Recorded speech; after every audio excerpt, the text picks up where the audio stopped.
Shalom, bersama saya Pendeta Samuel Kundiman untuk kembali menyapa Bapak Ibu sekalian dalam program Bible Study Online CK7. Bapak Ibu, hari ini kita akan membahas tentang penyembuhan yang dilakukan oleh Tuhan Yesus pada hari Sabat. Juga belajar mengenai pelajaran tentang kerendahan serta kebaikan hati dan upah ketika menjamu orang miskin. Seperti yang dicatat oleh penulis Injil Lukas di pasal yang ke-14 yang akan kita baca dan renungkan sebentar. Karena itu sebelum kita membahas lebih lanjut dari Lukas pasal 14 ini, saya ajak kita masuk hadirat Tuhan. Kita mau puji, kita mau sembah Tuhan Yesus yang baik. Dia selalu menyembuhkan kita. Dia selalu menyediakan anugerah yang terbaik buat kita anak-anaknya. Hinaya Shanda. Bawa hatimu, bawa hidup dalam kerendahan hati di hadapan Tuhan. Untuk mengucap syukur dan memuliakan Dia. Hinaya Nabaya. Oh, renteke ya sede di bilang. Terima kasih, terima kasih.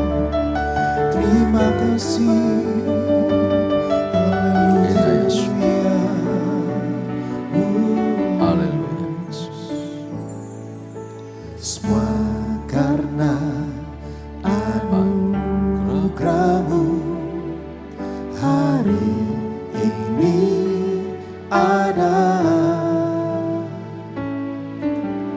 Bukan karena kuatku, namun karena Roh-Mu.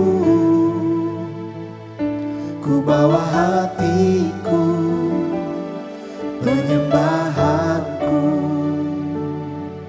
Ku semakin berkurang, Yesus semakin bertambah.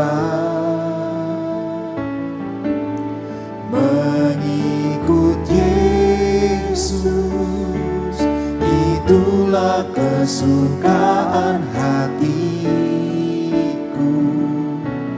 Ku lepas semua hakku untuk mengenal kehendaknya di hidupku.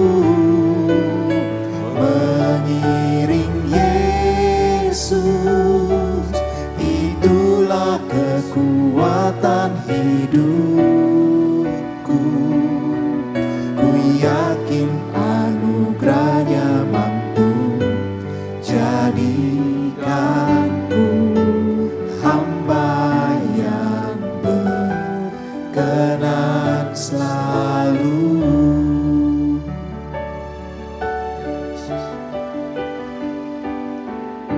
Semua karena anugerah-Mu hari ini ada.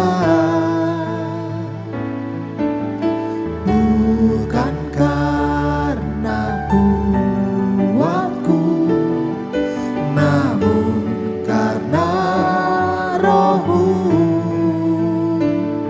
Ku bawa hatiku, penyembahanku. Ku semakin berkurang, Yesus semakin bertambah. Mengikut Yesus, itulah kesukaan hatiku. Ku lepas semua hakku untuk mengenal kehendaknya di hidupku. Mengiring Yesus, itulah kekuatan hidupku. Ku yakin anugerahnya mampu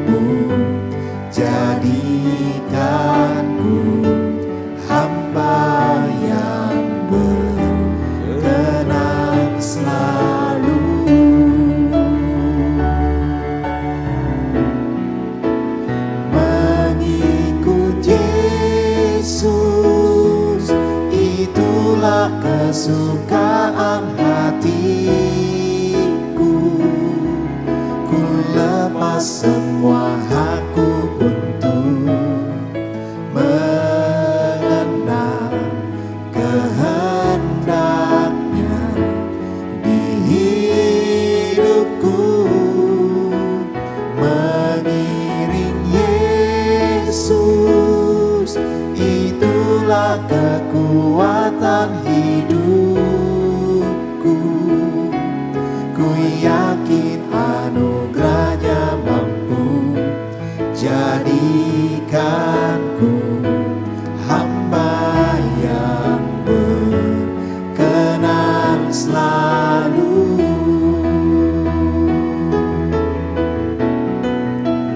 Mengikut Yesus, itulah kesukaan hatiku. Ku lepas semua hakku untuk mengenal kehendaknya di hidupku. Mengiring Yesus, itulah kekuatan hidupku. Ku yakin anugerahnya mampu jadikanku hamba yang berkenan selalu. Ku yakin anugerahnya mampu jadikanku hamba yang berkenan selalu. Ku yakin anugerahnya mampu jadikanku hamba yang berkenan selalu.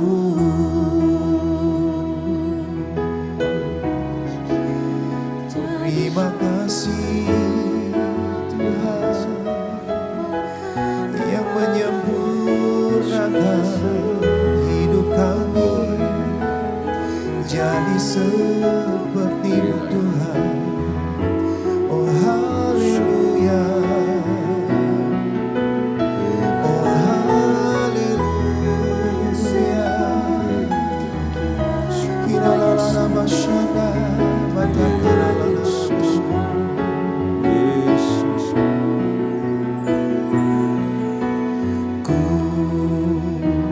Mau seperti-Mu Yesus, disempurnakan selalu dalam segenap jalanku, memuliakan nama-Mu.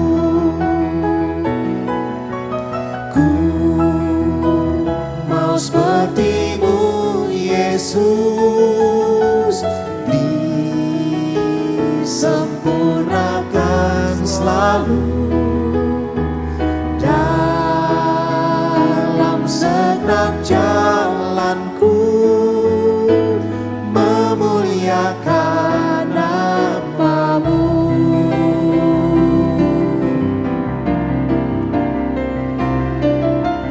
Ku mau seperti-Mu Yesus, disempurnakan selalu dalam segenap jalanku, memuliakan nama-Mu. Memuliakan nama-Mu. Memuliakan nama-Mu. Bila hidup kami berkenan di hadapan-Mu, menyukakan hati-Mu, sungguh hidup ini mempermuliakan Engkau, Tuhan kami, Raja kami. Terima kasih ya Tuhan, terpuji-pujilah nama-Mu. Engkau terus memuaskan dahaga kami. Engkau terus mengenyangkan rasa lapar kami akan kebenaran firman-Mu. Dan hari ini juga Engkau berbicara kepada kami, Engkau menuntun, Engkau memberi kami pengertian-pengertian baru terhadap kebenaran firman. Berbicara ya Tuhan, ajar kami, didik kami di dalam kebenaran-Mu.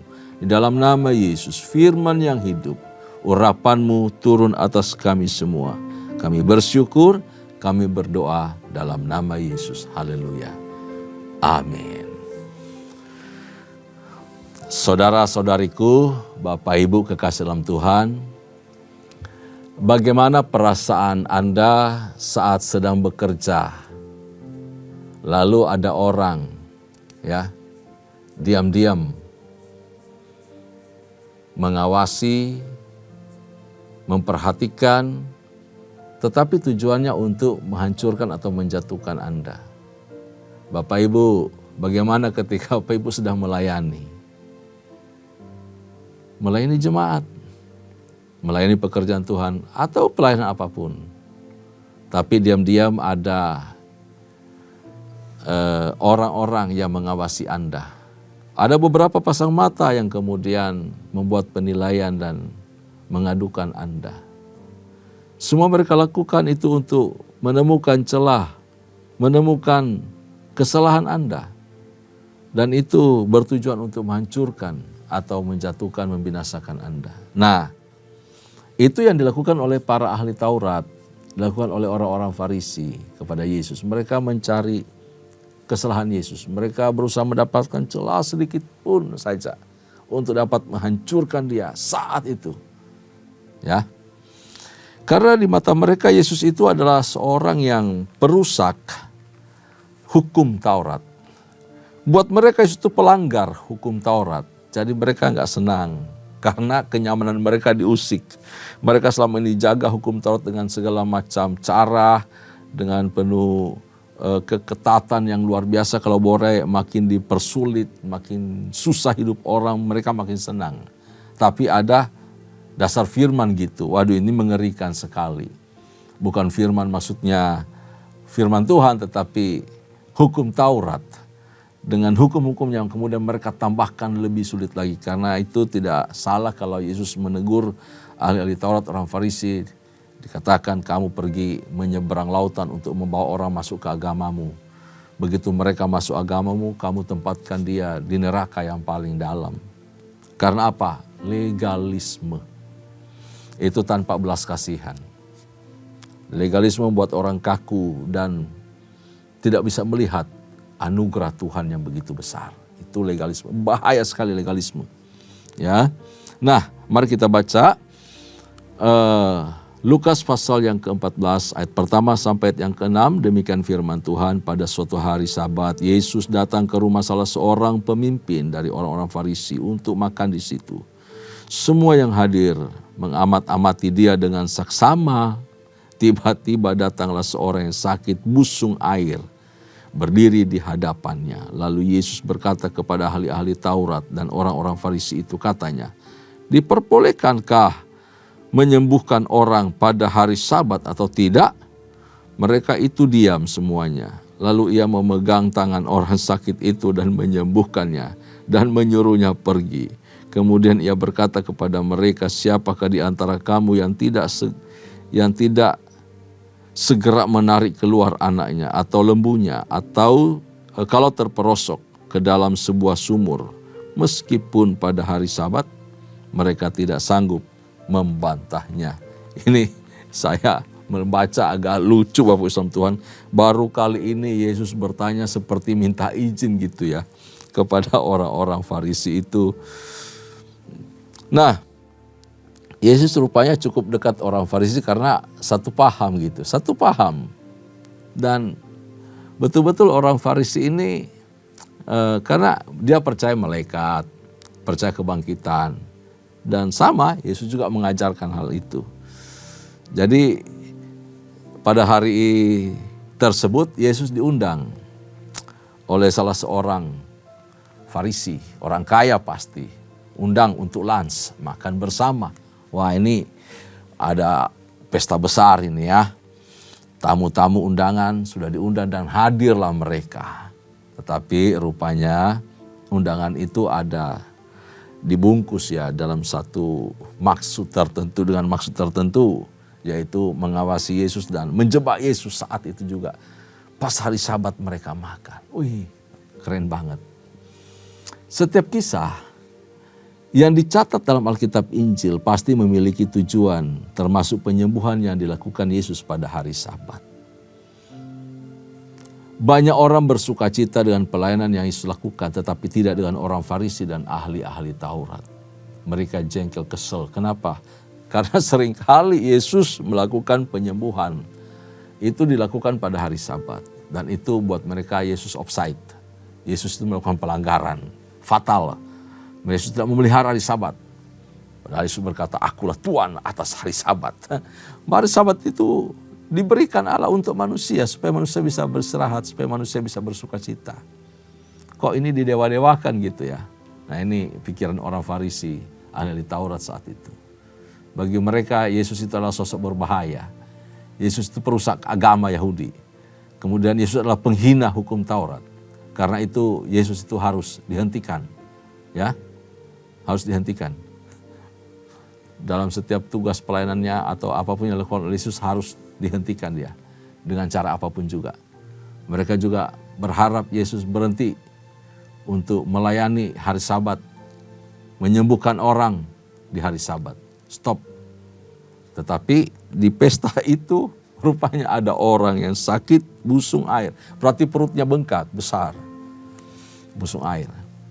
Nah, Yesus sebelum dia melakukan demonstrasi mujizat saat itu, dia bertanya kepada mereka, ke orang-orang ahli Taurat ini, diperbolehkankah menyembuhkan orang pada hari Sabat atau tidak? Padahal sudah berulang kali dia lakukan. Di fase sebelumnya juga dia menyembuhkan ibu yang bongkok itu di hari Sabat. Kali ini dia malah bertanya, karena mungkin terang-terangan ini di depan-depan mereka. Sekarang aku gak mau sembuh-sembuh depanmu, aku melakukan hal seperti ini, menyembuhkan, memulihkan. Menurut kamu boleh gak? Yesus sebenarnya tidak butuh izin dari mereka, Bapak Islam Tuhan. Tapi ini satu kesopanan, etika ya. Karena ini orang kan berusaha menjebak Yesus. Sekarang dia mulai, boleh gak? Lalu dia tahu jawabannya seperti apa. Seharusnya yang harus mereka jawab kepada Yesus. Kemudian dia jelaskan, sesungguhnya di hari Sabat juga kamu suka melepaskan toh. Dan kalau lembu, sapi, binatang yang kau lepaskan itu terperosot, kamu pasti tolong dia. Gak mungkin tidak. Nah ini gimana nih? Orang sakit harus disembuhkan, gak bisa tidak. Nah, ketika Yesus diundang makan siang bersama para ahli Taurat, orang Farisi, tentu masakan itu sudah dimasak jauh hari atau hari Jumat lah paling telat. Dan kemudian kehangatannya juga harus dijaga dengan luar biasa. Aduh, demikian rumitnya agama ini. Dengan segala aturan yang mendetail banget. Sampai bikin susah orang. Bukan membuat orang bersuka cita. Terlalu banyak aturan yang rumit. Dan kemudian itu harus dipelihara sedemikian rupa. Nah ini orang Farisi ini ya, pandangan mereka itu pengatur agama. Bahkan Sabat itu, hari Sabat itu dijadikan agama buat mereka. Kalau melanggar saja mereka seperti sudah ada di neraka. Mengerikan sekali Bapak Islam Tuhan. Jadi tidak aneh kalau mereka tidak mengenal Yesus sebagai Mesias. Oleh karena semua ditutupi oleh kefanatikan terhadap aturan-aturan tersebut. Mereka tidak bisa melihat Yesus sebagai Juru Selamat, sebagai Mesias. Karena mata hati mereka sudah ditutupi oleh hukum-hukum.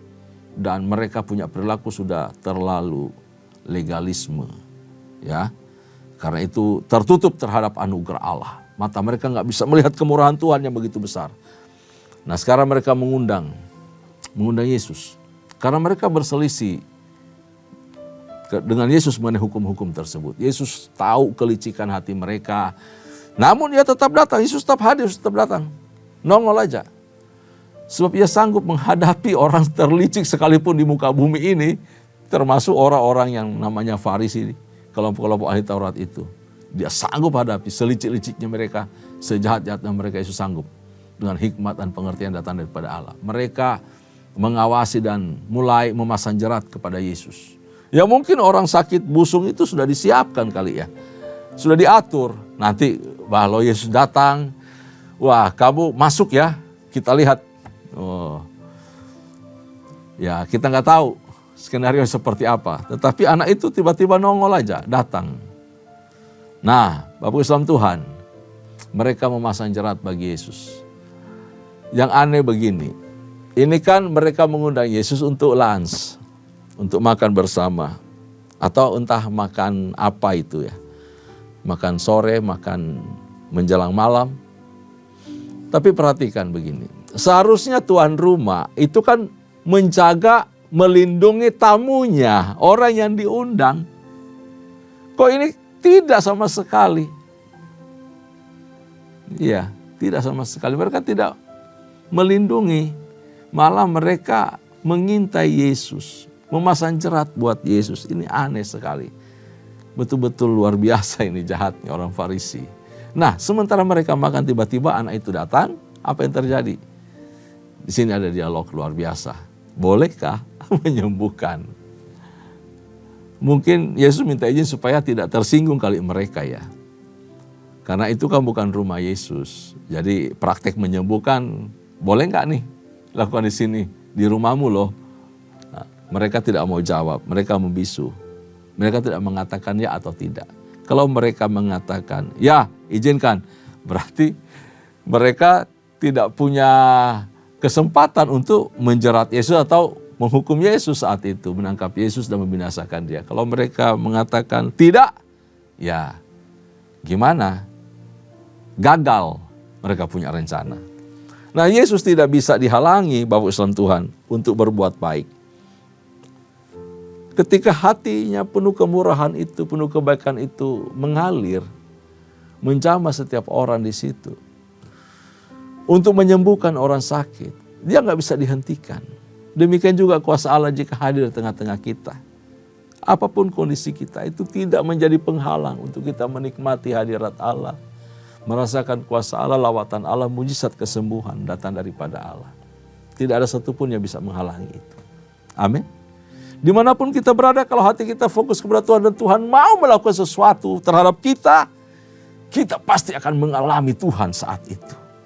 Nah, ini pesan yang luar biasa. Tidak ada yang bisa menghalangi Yesus. Amin. Tidak ada. Manusia selicik apapun juga, masalah sesulit apapun juga, perangkap sekuat apapun juga, tidak bisa menghalangi Yesus untuk berbuat baik. Tanpa ragu kemudian Yesus menyembuhkan orang itu. Dan ia mengutip Taurat mereka sendiri untuk menjawab rasa penasaran mereka, niat mereka yang jahat itu. Bapak Islam Tuhan, saya perhatikan begini, ini pribadi yang luar biasa Tuhan kita. Ia memanusiakan manusia. Ya, Yesus itu memanusiakan manusia. Apa yang bisa kita pelajari dari perikop pertama ini, dari ayat 1 sampai ayat yang ke-6 ini? Begini, Yesus itu punya ketenangan. Menghadapi pergumulan, menghadapi ancaman, menghadapi niat jahat orang, kelicikan, menghadapi perangkap apapun yang dipasang kepadanya. Ia punya ketenangan. Ketenangan itu membawa kepada kehidupan Bapak Islam Tuhan. Kalau kita tenang, kita bisa damai.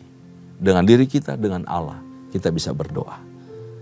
Orang tenang bisa berdoa, bisa bergumul dengan Tuhan, bisa menjalani hidup dengan sukacita. Jadi ketenangan membawa kepada kehidupan. Damai sejahtera, sukacita. Kenapa? Tenang, percaya ada Yesus. Tenang, Yesus pasti bekerja untuk kita. Tenang, jangan kerasa kusuk, jangan gelisah. Kita pasti akan celaka, pasti binasa. Tapi kalau kita tenang, kita pasti hidup dalam damai sejahtera dan menikmati hidup yang Tuhan berikan. Tenang. Yang kedua, Yesus mengajarkan kepada kita harus hidup dalam ketulusan. Yesus tulus. Dia datang, dia merasa gak ada musuh dengan orang. Kamu aja yang cari-cari musuh sama saya. Kamu aja yang jadikan saya musuh. Saya datang, diundang oleh orang Farisi. Dia datang. Dia gak takut, dia gak merasa gak nyaman atau apapun. Orang Farisi bukan musuhnya Yesus. Mereka yang membuat Yesus jadi musuh mereka. Yesus mengasihi mereka kok. Makanya itu Yesus tegur mereka. Mau keras, mau lembut, mau pakai perumpamaan. Yesus datang, Yesus bicara, nasihati mereka. Mereka aja yang dablek. Susah untuk bertobat. Yesus dengan tulus, niat baik datang. Yesus tidak menolak undangan orang yang menyatakan keramah tamahan. Bahkan undangan seorang musuh sekalipun, dia hadir, dia datang. Wong untuk menghadapi matinya saja dia datang kok, serahkan nyawanya. Datang dia ke Yerusalem. Hebat. Bapak Islam, Tuhan tidaklah mungkin menjadikan musuh kita itu, lawan kita itu sebagai sahabat. Tidak akan bisa mengubah orang yang memusuhi kita lalu kita menjadikan dia sahabat jika kita menolak undangan tulus mereka kepada kita. Lalu kemudian kita tidak berbicara dengan mereka. Itu tidak akan mengubah situasi, tidak akan mengubah hubungan. Musuh akan menjadi tetap musuh. Tapi kalau kita mau menjadikan dia sahabat, kita harus hadir. Kita harus berbicara dengan mereka. Amin. Pelajaran yang ketiga, Yesus mau sampaikan kepada kita melalui peristiwa ini bahwa perbuatan baik pasti akan menyelamatkan orang. Dengan tadi ketulusan, tenang, dia tulus, dia datang, dia hadir.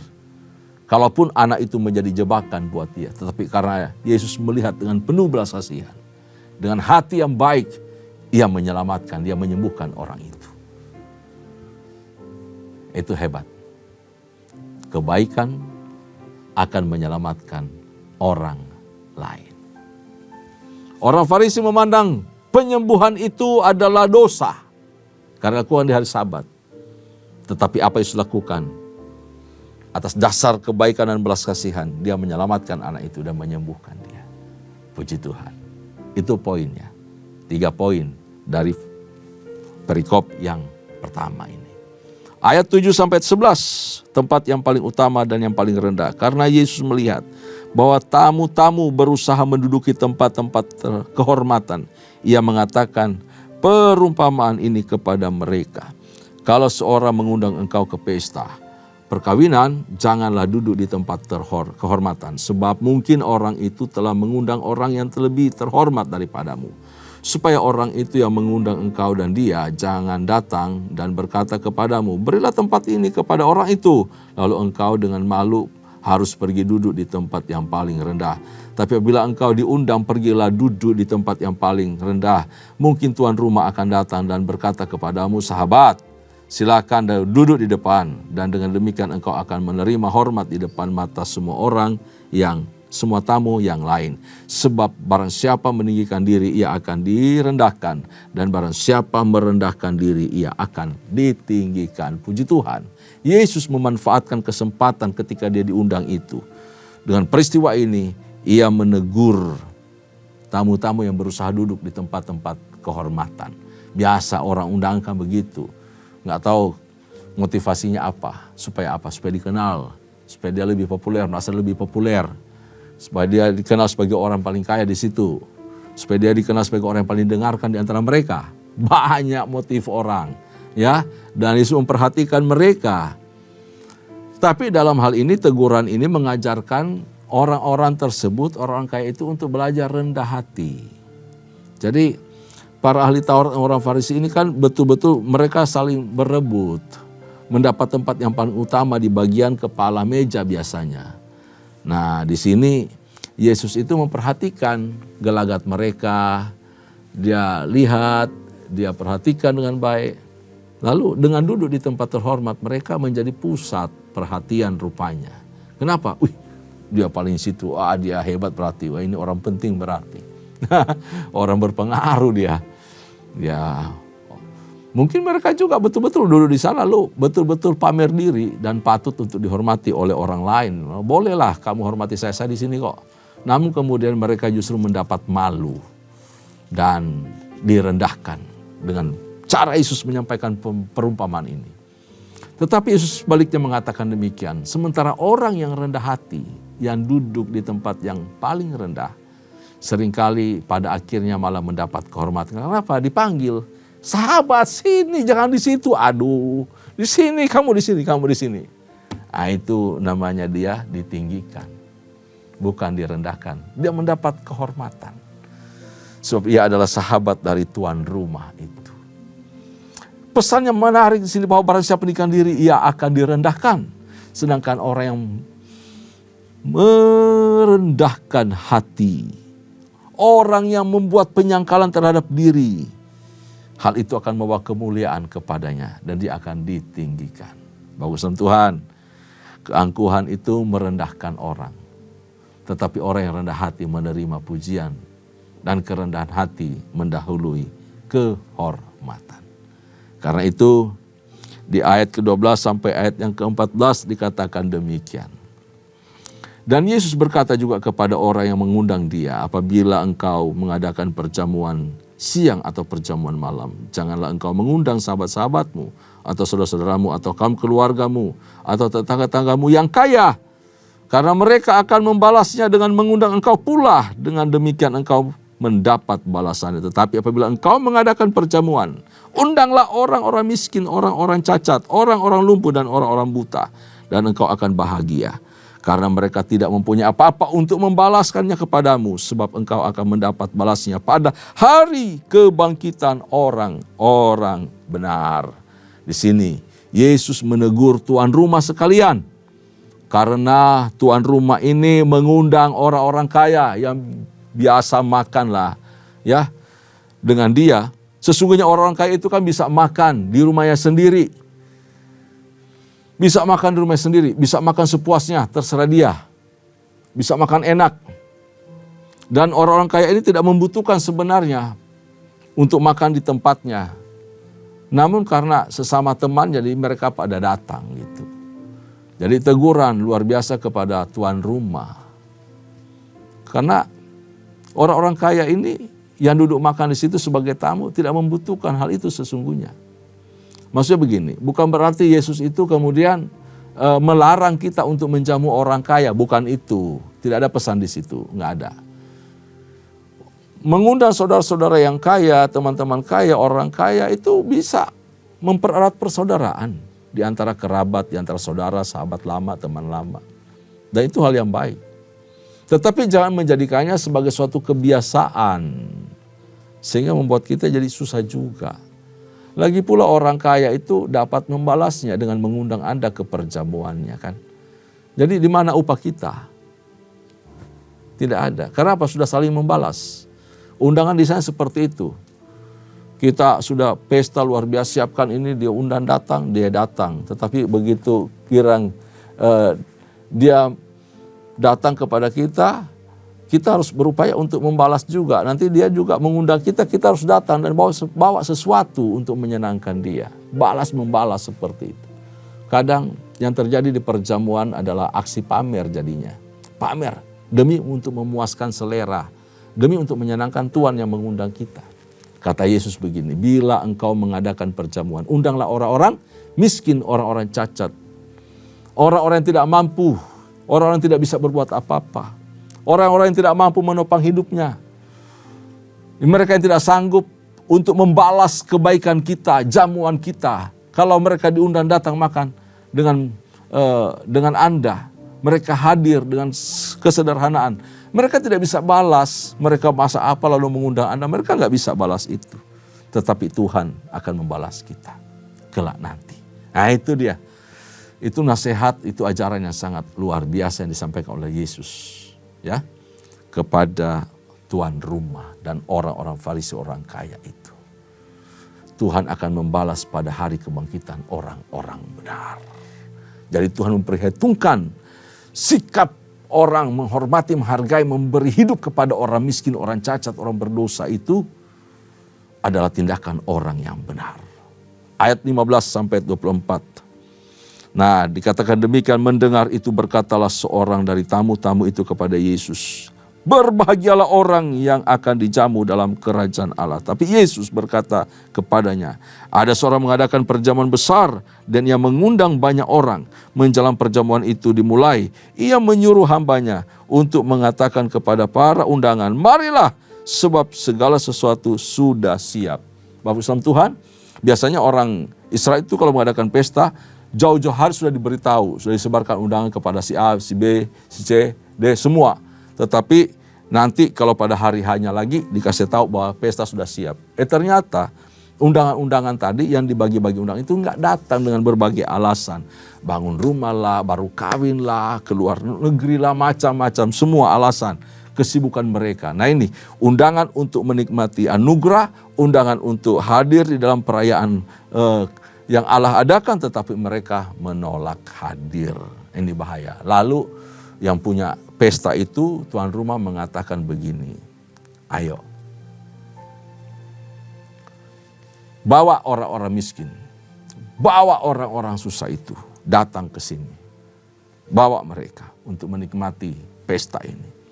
Jadi pelayan-pelayannya pergi ngambil orang-orang miskin, orang-orang cacat, orang-orang lumpuh, orang-orang buta, pemungut cukai semua datang makan. Begitu makan di sana masih ada ruang cukup yang harus diisi lagi.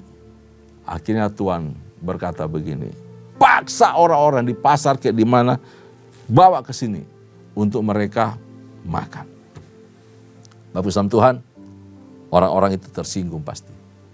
Gak suka, terima. Kenapa? Mereka sedang dituding oleh Yesus. Mereka sedang diajar, mereka sedang diberitahu, inilah kalian. Kenapa?